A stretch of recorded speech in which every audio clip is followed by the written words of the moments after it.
relates to short-term rentals, as well as some additional regulations that the city has identified for consideration. Obviously, looking for public input as it's related to those. Some of the ideas have come from surveying other municipalities that have a short-term rental program, seeing what their regulations are, whether they are in the coastal zone or not. Um, so I will go through those, and then at the end, we'll be looking for, at the end of the meeting, there will be a Q&A discussion where we'll be looking for your feedback on any of these or additional regulations. So first up are the parking regulations. So the current regulations that are in place require one parking space per bedroom with a maximum of 2 spaces. However, the director can approve additional parking spaces depending on the site conditions. Additional regulations that the city is looking at for consideration is designated a public nuisance if vehicles for guests or their visitors are parking on the street. Additionally, the property owner would be responsible to pay all parking penalties incurred by the renters. Next is noise regulations. Um, with that, the owner is required to ensure that the tenants do not create an unreasonable noise disturbances or disorderly conduct. And then they are to take necessary measures to abate those disturbances, either by contacting the tenant, uh, the police department, code enforcement, or even escalating it to the level of evicting the tenant or other methods. And then they should also take measures necessary to ensure that any disturbances are not recurring in a 24-hour period to address that. Additional regulations for consideration would be to that any amplified noise should not be heard at any property line at any time of day. Additionally, any non-amplified noise, such as laughing, screaming, hopefully not screaming, acoustic music would not be heard at the property lines between 10 p.m. and 10 a.m. Next, we have trash. So the current regulations require trash to be stored in containers and not visible, with the exception of 5 p.m. The day prior to trash pickup, and then 8 a.m. the day following trash pickup, and that the owner should provide sufficient trash collection deemed necessary for their tenants. Additionally, um, regulations for consideration would be any units that have 3 or more bedrooms would be required to have two 90-gallon waste containers, as well as designating a nuisance if trash containers are left out past the allotted time period, as well as just trash left out that is not within the containers and visible. So as I said, we're going to be looking for your feedback on not only those regulations and any other potential regulations that you think would be appropriate for this first phase. And our next steps will be, we have 2 additional stakeholder meetings for later this week, tomorrow and Thursday. That would be with management companies who manage 1 or more short-term rentals, as well as community groups that are existing within the community.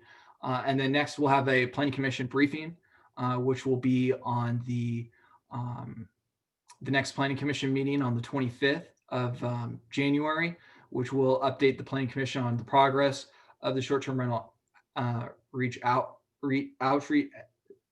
effort, as well as an update from these stakeholder meetings.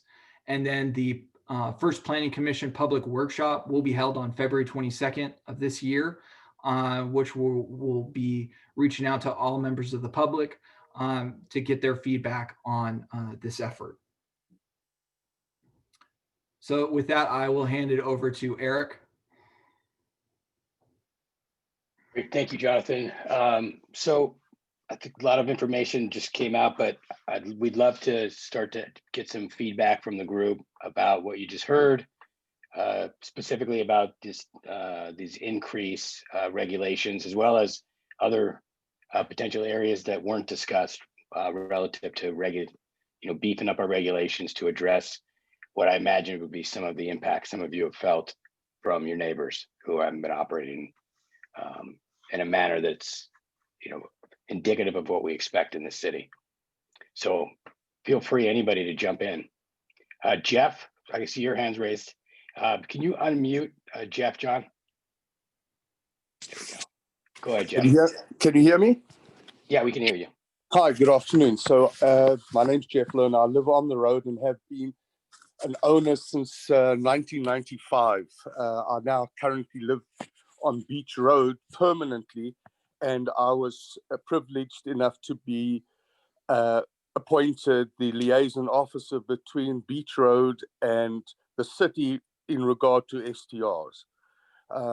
Just on the side issue, my apologies, I'm bedridden. I've just had surgery, so forgive me for the background appearance. I could falsify it by putting it in Hawaii, but that's not the truth. Nevertheless, okay. So a couple of issues, and I've really been into this for quite some time, and with the help of Jeff Rosler in great depth.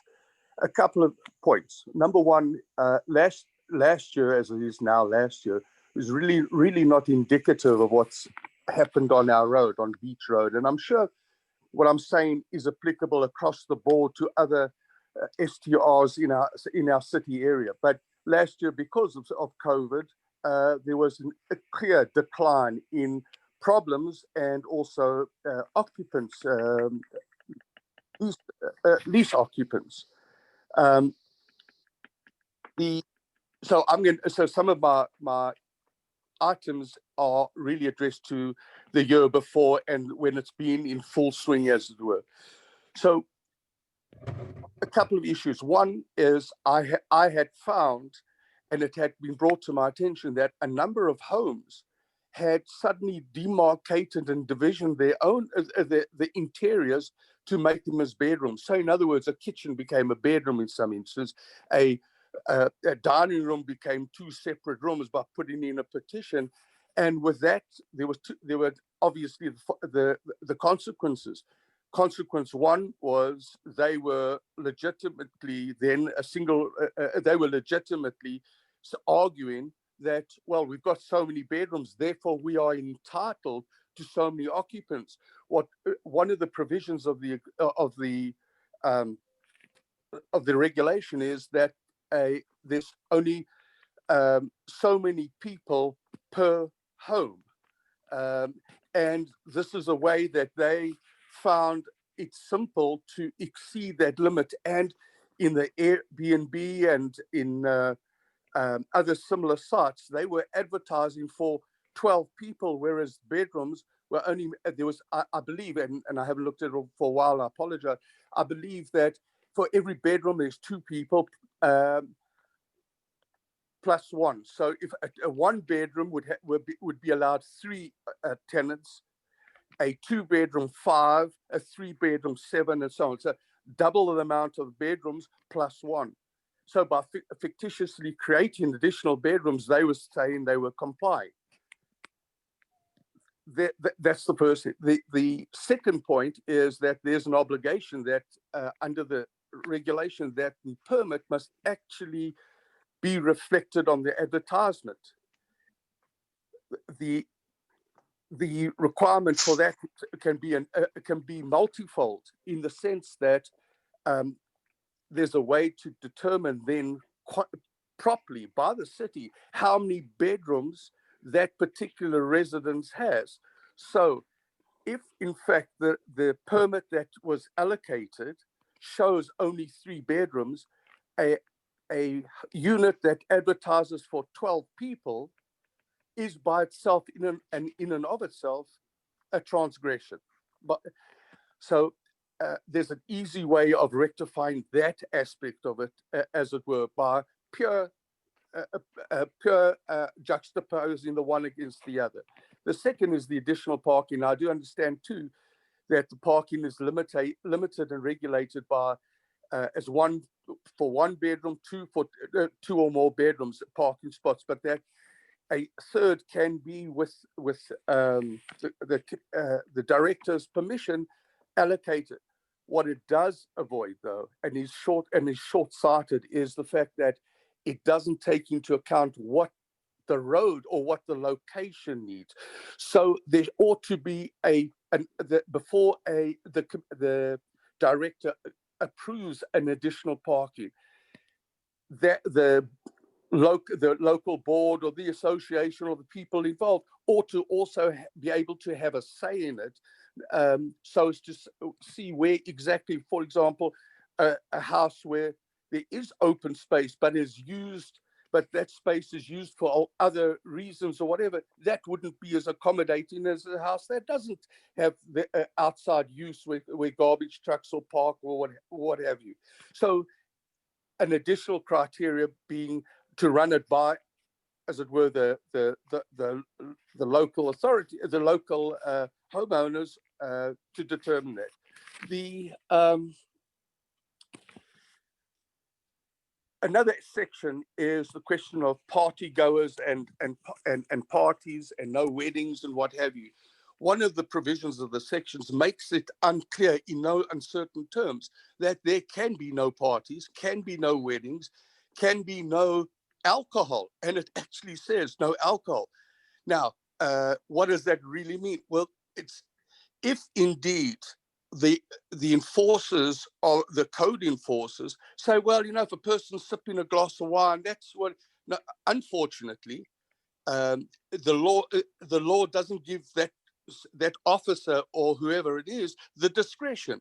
They have to, with respect, blindfoldedly follow what the regulation is or what the law is. And if the law says no alcohol, it means no alcohol. It's not a slight pregnancy argument. It either is or it isn't.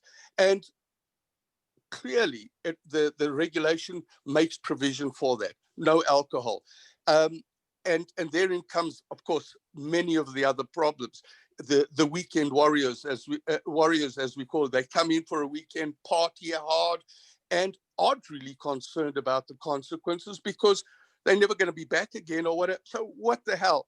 It's the only person that could properly restrict that in true form would presumptively be the owner.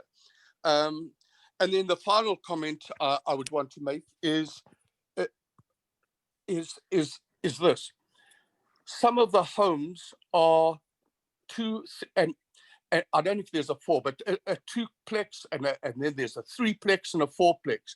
They, I believe, have taken it on themselves to regard that as each being a separate home entitled to two parkings per particular unit, which is completely contrary not only to the regulation, but to the law itself, insofar as the definition of what a residable or leasehold property is.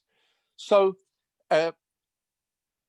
the overall criteria of the road is that there's added noise, there's added congestion with vehicles. And here's the point. I also I'm also a member of an organization that in the event of an emergency that I am to assist on the road itself. It's these are courses I've been on, so as to for evacuation in case of terrorism, in case of a tsunami, in case of, God forbid, any calamity like a trail derailment and what have you. And because there's only one exit to our road, the more congested it is, the more likelihood of greater fatalities or injuries there would be. So there's a whole myriad of domino effects and situations that come about by ignoring and allowing and casting a blind eye to rules and regulations, which no doubt have been put there through the wisdom of the people that formulated the ordinance or regulation. That's all for me. Thank you very much. Thank you, Jeff. Good feedback. We appreciate all your comments. And I know that a number of the ones you mentioned are part of our existing or some of the proposed items that we've been discussing relative to parking, as well as the issue that you raised with the permitting versus advertising. So thank you for that. Who's next? And anybody, Steve, I see Steve's hand up, and then Jill. We'll go with Jill after Steve. Hi, Eric. Hi, Steve. My name's Steve Didier. I'm a relatively new resident to the city of Dana Point. Very happy to be here, and recently moved here from the city of Carlsbad. And I also work for the city of Carlsbad, and I had the opportunity in 2015 to write the short-term vacation rental policy and introduce it for the city of Carlsbad as it primarily still exists today. It's been modestly revised, but the number one criteria for the city of Carlsbad when they made their decision about where to allow short-term vacation rentals was major concern for residential uses and preserving residential communities and community character. I haven't heard that discussed significantly here. My preference would be to see the city council and the planning commission recognize residentially zoned communities, residentially zoned neighborhoods as exactly that, and recognize that in order to maintain their community character, short-term vacation rentals should either be not allowed or heavily limited and restricted. Carlsbad did ultimately allow short-term vacation rentals, but only in the coastal zone. And I asked a question a little earlier, and Ms. Wisniewski was kind enough to respond that, yes, the Coastal Commission's authority is only in the coastal zone. And you showed that map earlier of the short-term vacation rental locations. The vast majority seem to be outside of the coastal zone. It seems that there's a lot of deference being given to the Coastal Commission in making these decisions and authority, and I don't think that that's necessarily the case, particularly outside the coastal zone.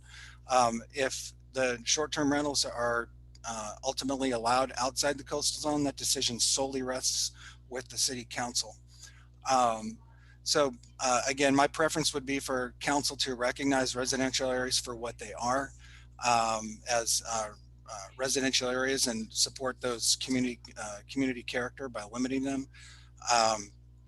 If I heard you correctly, John, when you introduced this, that the current proposal that is being presented is unrestricted short-term vacation rental pilot program everywhere in town. Is that correct? Is that what I heard? That's inaccurate. So the pilot program is to the initial step is to conduct public outreach to consider all types of short-term rentals. Okay. So consideration. Okay, so yeah, and let me just jump in, Steve, for clarity for the group, what we're really focused on first, and I say this because there's going to be a lengthy debate in the second phase about the applicability and whether STRs belong in Dana Point, what neighborhoods they belong in. That's the second phase. This first phase is really, we recognize that we're going to have to do something. What that something is in phase 2, we don't know, but what we want to make sure we do ahead of that is put proper regulations in place so that whenever the general consensus and the outcome occurs after phase 2, we actually have regulations that can be used effectively, that have teeth, that have meaning, and that give our code enforcement officers the ability to take out these bad actors. And again, this really has nothing to do with what we approve, because we actually don't know what's going to end up happening relative to permits. So I was not aware. The previous speaker mentioned that, was it correct that the ordinance limits alcohol use on a property? I did not read that anywhere, but that doesn't mean it's not in there. So maybe Jeff, if he's on, can chime in if he's aware of that. Yeah, so it says, and I'll have to look at the specific language, but it says alcohol consumption shall be done in a manner that's not breaking any state or local municipal code. So you can drink alcohol, you just can't do it illegally. Okay, and that's what I figured. The way that it was presented previously seemed like it would be unenforceable if written that way. So With regard to permitted short-term vacation rentals, I've seen several go up for sale, several properties that have been short-term vacation rentals or permitted rentals go up for sale, and they've advertised that they have a short-term vacation rental permit. I don't think that short-term vacation rental permits should carry with the property. They should be provided to an individual who's taking responsibility for how they're going to manage their property. When property ownership changes, that permit ends, and the new owner would have to start all over again and apply for a short-term vacation rental permit. Just because a property has one doesn't mean it gets to be a short-term vacation rental in perpetuity. So that ultimately becomes a hotel in that case. Yeah, I believe our current regulation is set up that way, if I'm not mistaken, that you can't transfer those permits. Okay. So I think part of my primary concerns are limiting them. I think the regulations that you already have in place and that you're strengthening are good with regard to how to manage them. They're similar to what we instituted in Carlsbad. I know you're using the same types of tools to watch the traffic on the internet. So those are all good steps that you're doing. I don't think I have any other comments at this point, but I may ask more questions once we get going. Thank you, Steve. Appreciate it. I've got Jill going next, and then after Jill is Greg, and following Greg is Thomas. So Jill, go ahead. Oh, can we get her unmuted, John? I'm unmuted now. There you go. Okay. Yep. Good. I can hear you. Hi, Jill. Sure. I live on Dana Strand, and I have a couple of rentals, which I do rent out, usually by the month or multiple months at a time. I do live next door to short-term rentals, and would like to encourage us to not limit by location, but limit by managers. I think living on the property as I do, I could easily manage and do manage my own property and my rentals. I live in the upstairs and have 2 condos below me. But I think that people that are not living on the property, and some of my neighbors on the street that do have short-term rentals, do not live on the property. And occasionally there can be a little extra noise that comes from them. But usually when asked to be a little more quiet, they are very good about it. And I can't say that we've had any problems with them, except there was one wedding which was pretty quiet. But I think I would like to encourage that you look at the idea of location of rentals with managers on site, and not making it just a matter of location of the rental. I think, again, just as I concur previously with the speaker previously, who talked about not letting permits go with rentals or with properties that are being sold. I think the same thing. It depends on who the person is. And I concur with that idea of not being able to sell property with a permit, but again, looking at the person who's requesting the permit. So my main concerns are noise also. And where I live, I have a neighbor that is so loud. He plays the music so loud, the short-term rentals that are nearby, I never hear the people, but it's a neighbor across the street that plays his music so loud that we can hear it a block away. And so I'm not sure it's just the short-term renters who are bad. I think most of the renters I've had in the past decade have been very considerate, I must say. And I think maybe that's because I'm on the property. But those are my main comments. I'm glad the city is looking at this, and I hope, and I think the new laws that you're looking at are important ones. The new considerations are important ones. That's all I have for the moment. Great. Thank you, Jill. We appreciate your comments today and for being here. Next up, I've got Greg, followed by Thomas. So Greg Lynn. Yeah, hi. Hi, Greg. Hi, am I on? Okay. Yeah, I just for information, I actually live 2 buildings down from Jill, and I will concur. Jill is there, and her building is pristine, and what she does there actually should be a model for all STRs. Having said Thank that, you. I wanted to mention a couple of things. One is there any way to get statistics out on pre-COVID violations and pre-COVID information the same way you have it during the COVID period? Because I think it's very skewed during that period because of obviously the significant reduction in travel. It was just a overall comment. The one thing I wanted to mention, I have about 4 different items that I'd like to mention. The first is I agree with Jill. I think on-site management is key because when there's someone there that manages the property, things don't get out of hand. And I live on a property where there's 3 short-term rentals, and there's been some of the short-term rentals have had up to 17, additional guests that have come for parties and other events and it obviously is quite disturbing to the residents. And, obviously we let the owner know, and, by the time the owner gets involved and sends over someone else, that, could be 3, 4, 5, 6 hours before anything is done about it. And having someone on site is key, especially in condo environments and in other environments where there's a high concentration of people living in really close proximity. I think having on-site management is the way to do it. My second comment is a little bit different than Jill's, but I think that the city should consider density as a factor because in condo communities, there is a scenario where you can have an absorbent number of units that have permits with no on-site management. It basically turns into a hotel type environment.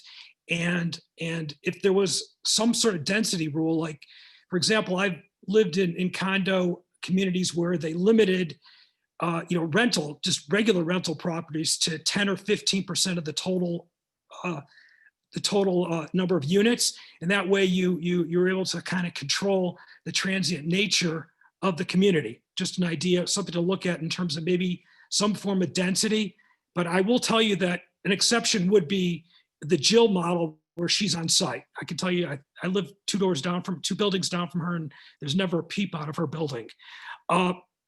The other thing that I think should be codified is that the only people that are allowed on the property and on the entire property are people on the lease. So whoever leases it is obviously entitled to use the property and the amenities, but they can't invite all their friends and family over for parties and cocktails and dinner parties because obviously that creates a major nuisance, especially in high concentration level type environments like a condo community.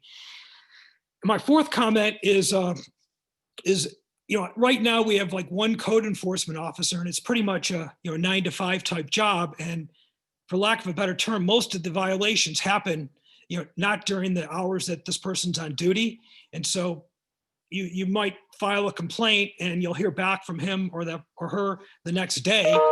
But I don't know. I don't know if there's any way to have, create a scenario where there's, 24/7 coverage, because, I think the last thing that the city really wants is owners going up to, short-term rental people that are paying, like in my community, are paying, $400 or $500 a night, saying, hey, you have too many people here, or, you're too loud, or your music's too loud, or your TV's too loud.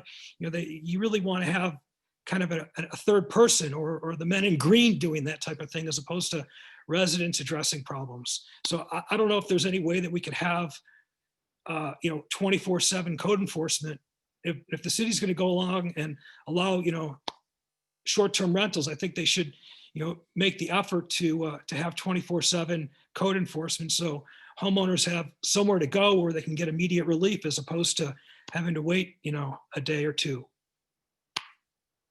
That's all I have to say. Thank you for your feedback, Greg. I appreciate it. Some good comments there that definitely the team can include in our process here. So thank you for that. Next up, I've got Thomas Miller.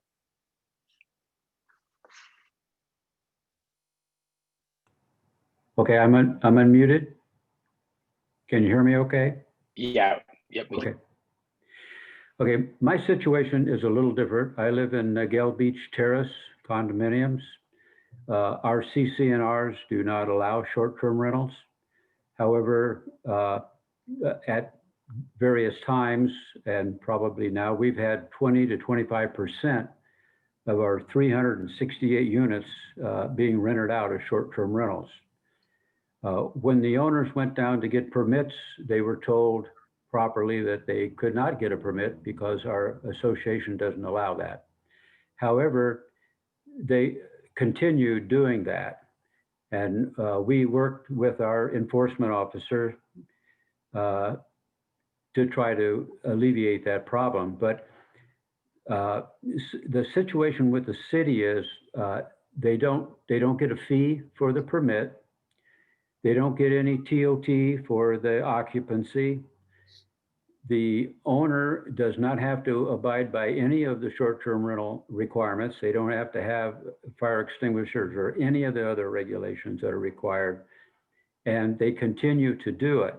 And they think that they can do it legally because they're claiming that they're only renting over a 30-day period. So they claim they have somebody in there, but only one person in there over a 30-day period. Whether they're in there for 1 day or 1 month or 1 week, it doesn't matter. So it's impossible for anybody to know if they had one person in there for 1 week and a different person in there for the next week. You just cannot enforce or control that when you have people renting short-term rentals with no permit. So they're laughing their way to the bank with the situation. There's no control for them. Thank you, Thomas. One quick question for you. Do you, as it relates to unpermitted STRs, which I know Jeff Rosser spoke about early on, that one of the sort of playing a game of whack-a-mole, did you have any thoughts on how we would address a situation like that where we have people that are operating illegally? Well, we have one person in our complex here that is tracking on the internet almost daily and works and sends information to Ted Harris, and he gives him he actually reserves space successfully. He gets the screenshots, sends all that information to Ted, and Ted has 3 years worth of his information. Now, another thing is the teeth in the thing. So if someone is illegally renting a short-term rental, they get a letter and 30 days to comply. And if they don't comply, I think they get another letter for another 30 days to comply. So that's a problem. There's just no real teeth in the whole thing. And then the other thing is every year, at the end of the year, all the violations that person had gets wiped off the books and they start the next year's worth of violations. So any prior violations are gone. So I think, keeping a record of all the violations, not erasing the data after the end of the year would help as well. But yeah, the enforcement officers, I really felt that the city council, this was a few years back, was preventing the enforcement officer from doing his job, because I felt the enforcement officer, I saw him here all the time and I spoke to him all the time, but I don't think he was really able to give any violations.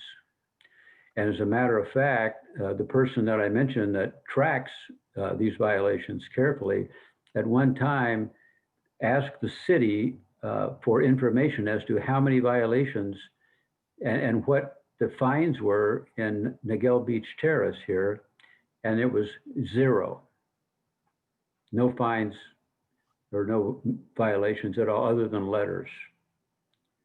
So it's important when you have rules and regulations, laws or ordinances, to enforce those and enforce them with teeth. So that's all I have. Thank you. Perfect. Thank you very much, Thomas. Appreciate your feedback and comments. You're welcome. So that was my list. Let's see here. Roy, did you want to jump in and do you have any comments? We got to unmute Roy.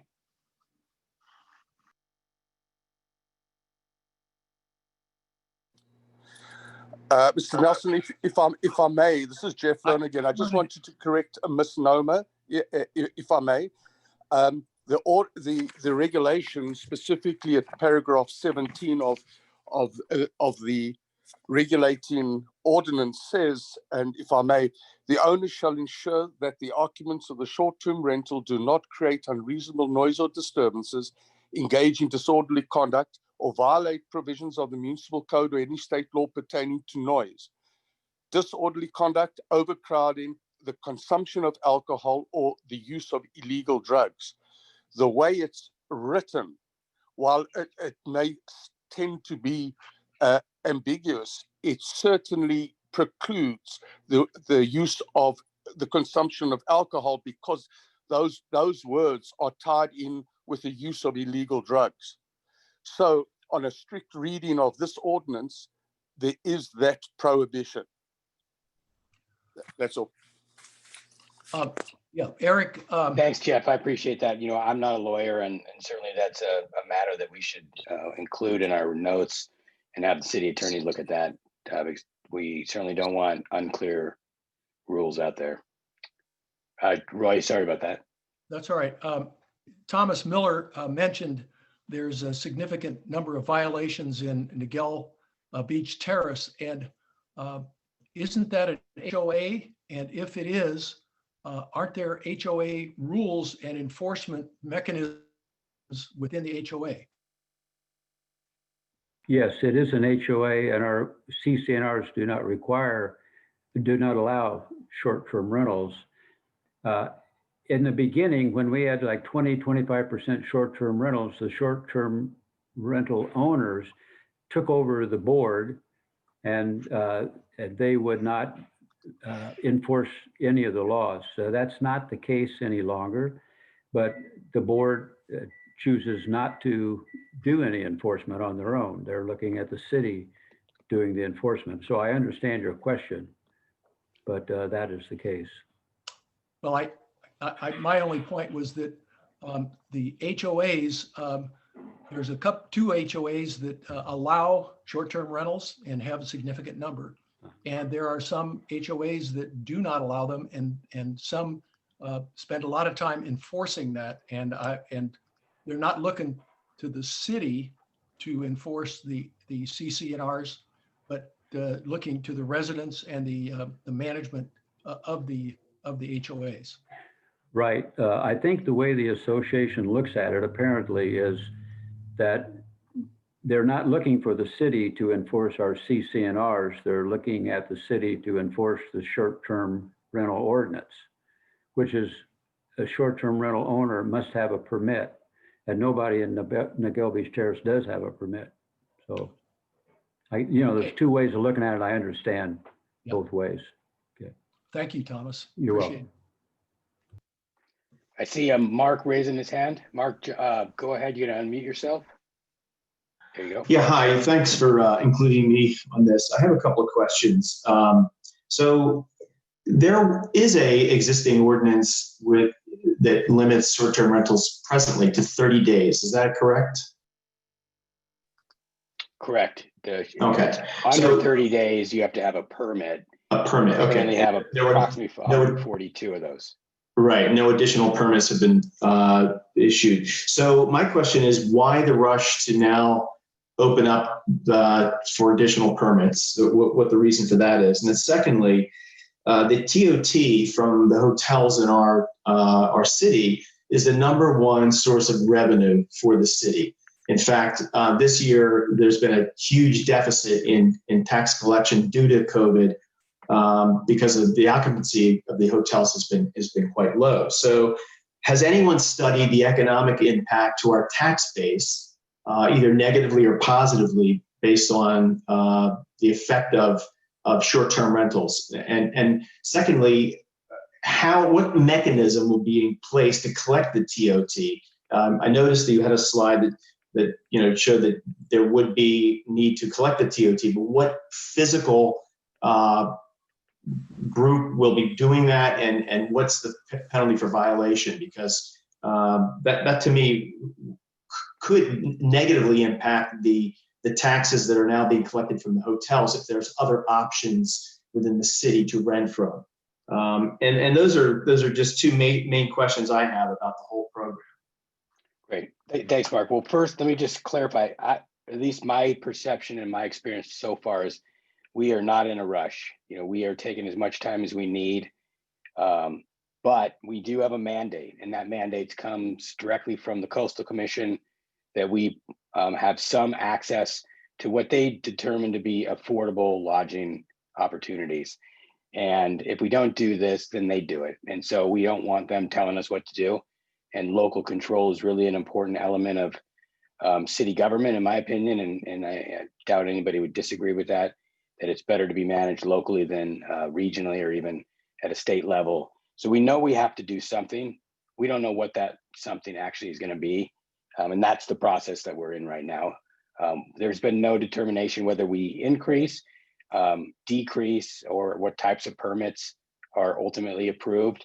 We're really focused right now on addressing the regulatory environment so that whatever ends up happening happens successfully, and that the impacts of that would be minimized. As it relates to the economic elements and the tax collection, I would probably lean on Jeff and John. I think Brenda's got to leave at 5, so I don't want to put you on the spot, Brenda. But Jeff, if you could chime in on the collection elements of the TOT currently, how the system works, and then John, maybe touch on any economic elements of the TOT collection.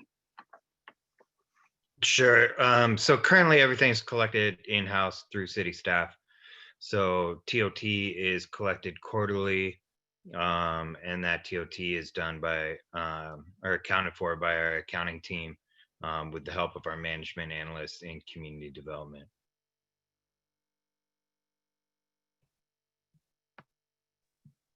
Thanks. And John, have we done some studies? Do you know? We haven't done any studies related to the economic impact. I think, we've got a pretty good tally from the last number of years, to kind of reflect on, what the income generating has been from the TOT. However, at this present time, the city staff hasn't been directed by the city council to go through that additional analysis. However, that's something that very well may be done in the future. Okay, thank you. And I did see Steve, I think I saw you raise your hand, Jill and Greg, if I'm not mistaken. So Jill, why don't you jump in real quickly first and go ahead and unmute yourself if you could. Thank you. I just wanted to comment that in thinking about this and looking at the economics of it, I think it's important to consider not so much how much income the city is losing by letting short-term rentals rent as opposed to being in a hotel room. But I think one also has to consider that if that person who wants a condo can't get one here in Dana Point, they'll go to San Clemente or further down the coast somewhere else. So I think it's income lost to the city by not having enough. So I think in doing those economic comparisons, I think the city should think about not only comparing the loss of income for a hotel room versus a condo, but also losing the income from a family that wants a condo. That's all I wanted to say. Short comment. Thank you. Steve, do you want to jump in? And then I saw Buck Hill raising his hand. So Buck, if you could jump in after Steve.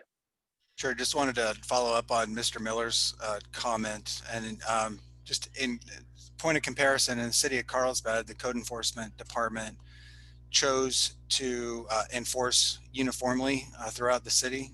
There are so many different condo complexes and throughout the city of Carlsbad that they could not just rely on a condominium complex to manage, enforce city laws on their behalf. So if it was, certainly if there was a regulation for, a CCNR that applied only to that condo complex, the city's not going to get involved with that. But if it's a city law, the position was the city should be enforcing the city law. So I agree with Mr. Thomas's or Mr. Miller's comment there. The TOT from short-term vacation rentals, suggestion that if you haven't already, consider lobbying for use of those funds, just those from short-term rentals, to fund additional staff resources to support the program, to add, maybe just start with like a part-time person that can help manage getting out letters, sending enforcement letters. The additional revenue that you're going to generate from that person's enforcement is going to bring back significant returns on that investment. And with regard to hotels, I know the city is bringing in a lot of new hotels, and short-term vacation rentals compete with those hotels. So if there are hotels available, it would seem like you'd want to see those hotels full at maximum occupancy significantly throughout the year before you would try to supplement with short-term vacation rentals in residential neighborhoods. So I'd like to see that comparison at some point. Thank you. Buck? I'd like to comment on a couple of things. Eric, you mentioned that there's a lot of pressure from the Coastal Commission, and we've got to have more short-term rentals. I don't think that's, just so I'm clear, I didn't. My comment is we have to do something. What don't we do is up to us, and I'm not suggesting, nor have I suggested that we increase the supply of short-term rentals. And the Coastal Commission has approved many programs like in Laguna Beach, which said only in commercial areas, which would, if anything, reduce them in Laguna Beach. So their pressure has ameliorated significantly in the last 10 years, certainly since we started this program. The other thing is, I think the city's main duty is to first understand what benefits the residents the most, not the short-term rentals, not the hotels, but what is best for the residences. And the idea that the only problem is noise and parking, it's not noise and parking, it's disruption of residential neighborhoods. So why the priority to rush in this time of the COVID to get something changed here? It just seems it's motivated by the economic interests of a very few people, not the general interest of the residents. I don't see why the council is always on the side of short-term rental owners. It just seems like the wrong stance. Most of them don't live or vote in Dana Point. So I know you think this is just going to skate along. I don't think it will. You can go through this act of having meetings and so forth and report that you've had 20 meetings, but that's not very convincing that you've done the right thing for the residents of Dana Point. That's all I have.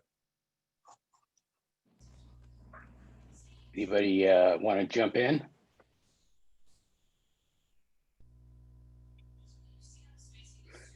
Any other feedback, comments from anybody? We've got 30 minutes here. We certainly could end early, but we have time. Mark, can you Just clarify? one other question. I'm sorry. Just to clarify, the Coastal Commission's, their influence is only in the coastal zone, correct? And that coastal zone only applies to Dana Point on one section of beach property. Is that my understanding, or am I mistaken? No, the coastal zone goes through the whole city. The entire city is the coastal zone. No, there is a coastal zone that runs the length of the city along the coast.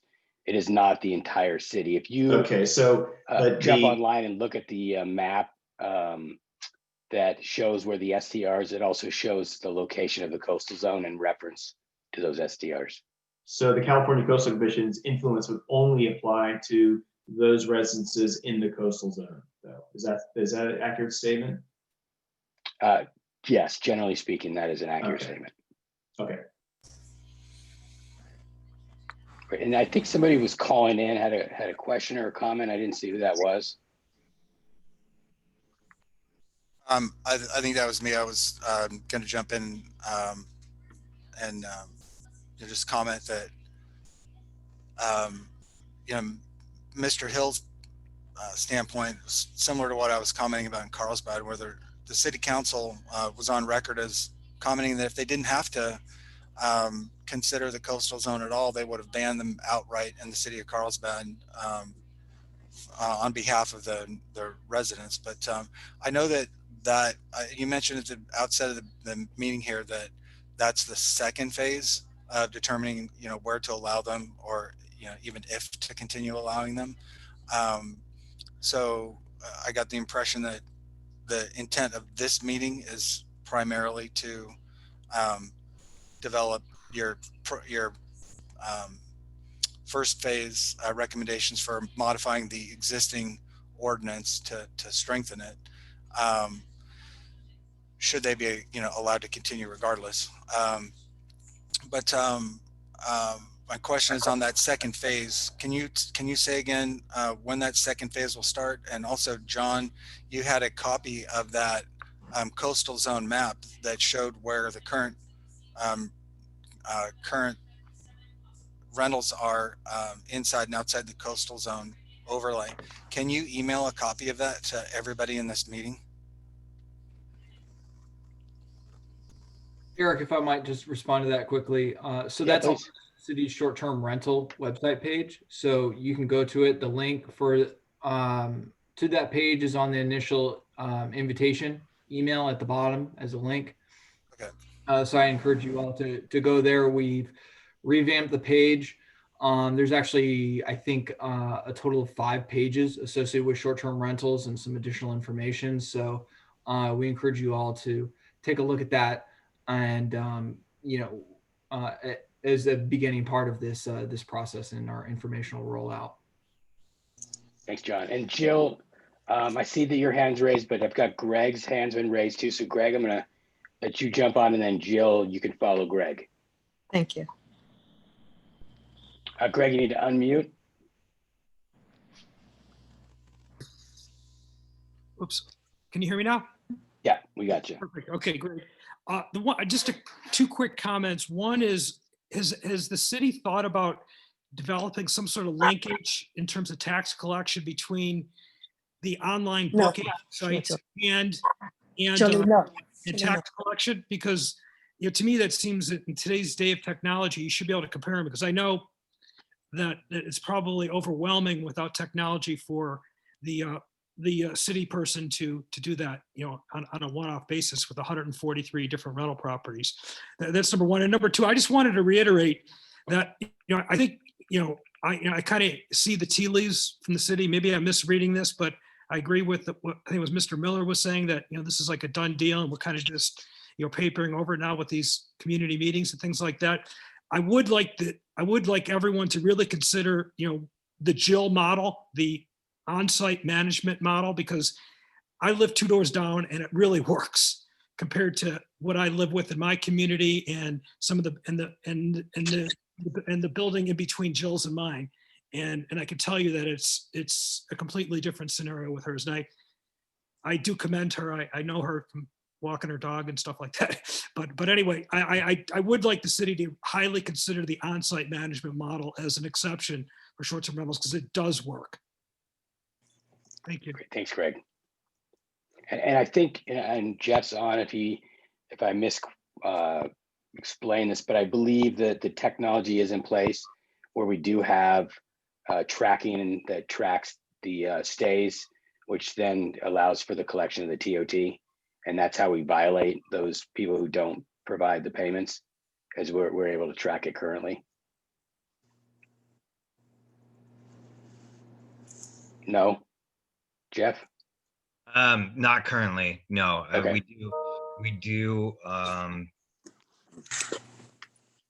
not have that technology. We have looked into third-party vendors that do have that technology, as Greg mentioned. There's one I'd like to use. There's one we currently use that gives us, some data, but it's not quite enough. Okay, so good feedback then for you to put on the list. And Jill, I see you raising your hand, and or you're next, and then Buck, your hand was up again. You can go after Jill. Jill, you got to unmute yourself. I'm unmuted. Just you very go. quick comment. When someone said earlier that you're racing into doing something, I might just add that I've been waiting a few years to hear from you. And so it has been a while that you've been looking at the idea of change. And I am delighted you are, and I support you completely in this effort, and am happy to give any comments I can, but I think it's important to consider to keep short-term rentals in the area, but to maybe have more restrictions with regard to management and how they're managed. But that's all I wanted to say. Thank you. Thanks, Jill. Thanks. Buck. On the idea of matching actual use and collections to payments of TOT, many cities require either the booking or management agency to collect the money, and they're liable should they not collect it and properly account for it. I think our honor system is kind of ridiculous.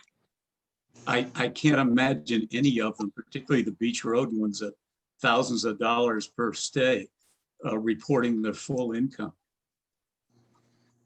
Yeah, Jeff, do you have any thoughts, or do we have, how does it, I certainly don't understand how the system works. But if you have any comments, it'd be good to hear.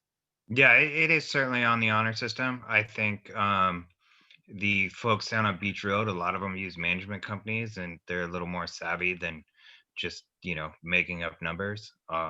So I don't know if Mr. Hill's correct there. But I think there is more that we can do, and there's certainly things we've looked into doing. Some of the other cities I've talked to, and when they talk about using Airbnb or one of the hosts to collect, they simply are given a check every month. The city is from Airbnb or from those hosts, and there's no audit, there's no numbers, there's no data behind those numbers. So I don't know if that is the best model. I don't believe it is right now. But I certainly would like to upgrade our system. Okay, thank you. I see Greg, your hand's up. Or is that from the last time? No, that was from the last time, but yeah. Okay. I have my hand. Steve, and then Jeff. All right, just a couple of comments. I don't know if you're interested in making that type of a change to a homestay regulation now, but if you were going to have it, I would be more supportive of that. That seemed to be the preference of the community when this came before the city council, a year and a half ago, or a year ago or more now. And as far as TOT collection and accurate collection, I think the city of Carlsbad has been dealing with this for 5 years now, and they've pretty well perfected it. So my suggestion would be to call their code enforcement staff or finance staff, because they've done a very good job of this, and they can tell you how to do it well and accurately. Great, thank you. Jeff. Hi, thank you. So just briefly, a couple of items that I thought of during some of the previous speakers' comments. Number one, there's no question that there has to be a balancing act. I don't believe that there could be an all or nothing situation. Pragmatically and practically, some people, as much as I don't want STDs to be short-term rentals to be in the area, I have to recognize it, and I think that's our democracy, if you will. So with that as the backdrop, there could be a win-win situation. For example, we want to attract business into the city. We want to have the hotels filled. We want to have those people who are completely or primarily dependent on short-term rentals. We would like to have them accommodated. So why not invoke a couple of situations? For example, number one, have a minimum allowable income charge for rental on a daily basis. So then you can, because what truly happens is you can have 4 families move in to a rental property for that's $1,000 a night, and that having been said, each one pays $250 for this wonderful home on the beach. That's a great deal. But if it were done that there was a minimum that if you have a rental and it's recognized, a minimum amount of money is deemed to have been received and taxes are charged on those minimal monies. It should be set at such a level that the hotels are not out of competition, because I'd much prefer paying $250 in a home at STD than I would in a hotel where I'm paying twice or 3 times that amount. So that could be a way to at least create a level playing field. And then the other criteria that comes to mind is that there could be certain provisions in every lease agreement that are obligatory to be incorporated into the lease terms that the short-term renter has with the occupant. And those could be cut and dry. They can be so succinct so that there can be no variance, nothing outside of that ambit. I'm talking about in major terms. With those 2 criteria, that may give benefit to the hotels in the area, and if there are new hotels, to the short-term rental, knowing that they have to pay a minimum amount of tax if they want to rent for a particular amount of money. And also, with all due respect, it keeps out the riffraff, because the amount that ought to be set for a short-term rental should be in keeping with the multi-million-dollar homes surrounding it. And so there's a way to then adjust that, I would believe, to have everyone happy, that if you want to rent, you've got to rent for X dollars a minimum. If you want to rent, you have to have these provisions at minimum in them. And then I think that's curtails and short circuits a whole lot, because I don't believe ultimately, as I said, it can be all for one or all for the other. There has to be some form of accommodation, but primarily, as I think Mr. Hill made reference to, primarily it's our homes, it's our areas. The only thing you need to ask yourself is, would you, having spent multi-millions on your home, want to have a party next door you where there's drugs and alcohol or music or noise or something that just takes away the state of the neighborhood? And then to boot, if in fact you have to sell your house, you are under an obligation to disclose that type of occurrence, because otherwise you'd be deemed to be withholding a fact that's material and relevant to the sale of your house. So what does that in effect do? That will reduce the value of the home that you've worked so hard for and living in and maybe looked at as an investment. So there's a whole number of criteria that a minimum amount of money with a minimum verbiage in an agreement that would be incorporated by referencing to every agreement, that may facilitate that and give vent to many of the issues and problems. Thank you, Jeff. All right, we got about 10 minutes left. I want to make sure that if anybody who hasn't had an opportunity to share their thoughts, now is the time.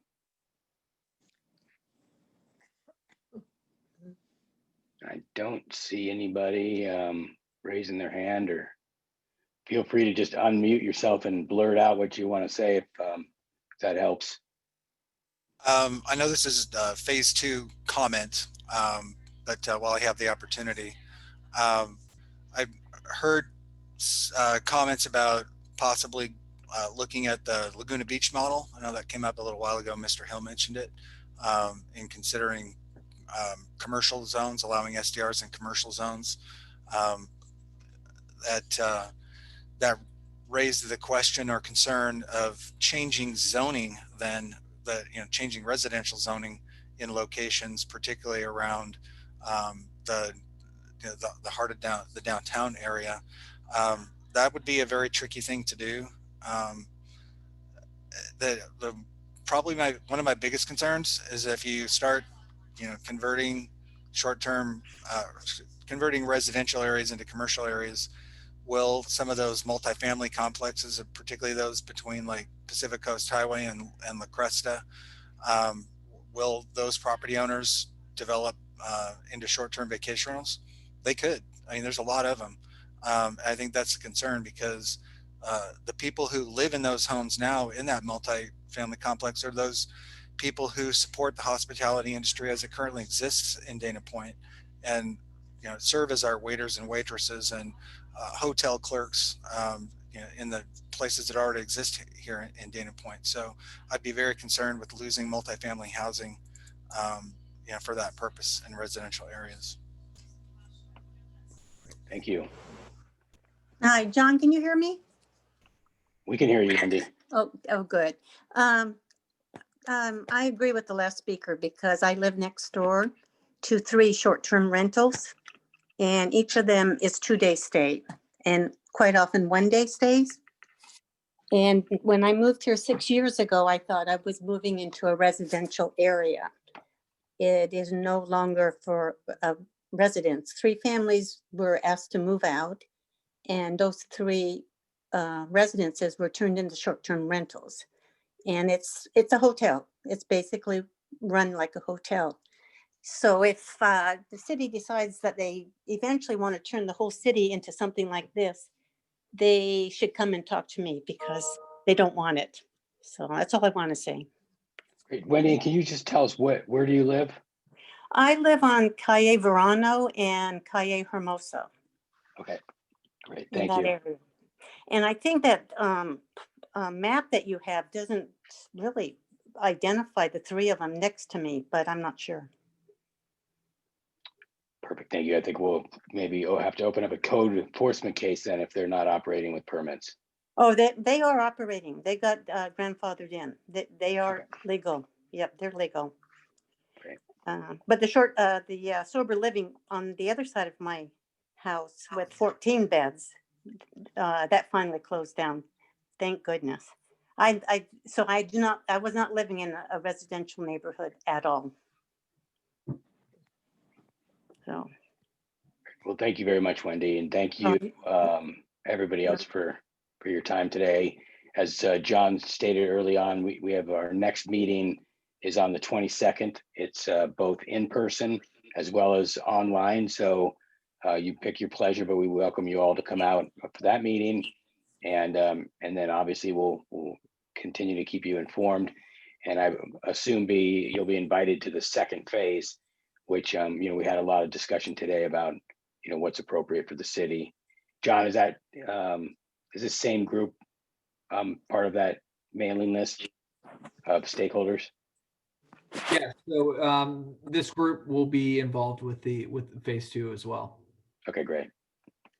I just wanted to blurt out that my thanks for putting this together and including us. It's nice to be included to participate. Thank you. Thank you for your feedback. Some really good stuff. It sounds like you've had a lot of experience. So, we may pick your brain even more. Thank you. Thank you for including us. Yeah, I'd like Thank you. to voice that as well. Great. Well, we really appreciate everybody's time today and all your feedback and comments, and look forward to seeing you in the future. And again, thank you very much on behalf of myself and the city of Dana Point and the rest of the STR members. Thanks for the platform. Good Thank night. you. Thank you. Thank you. Thank you.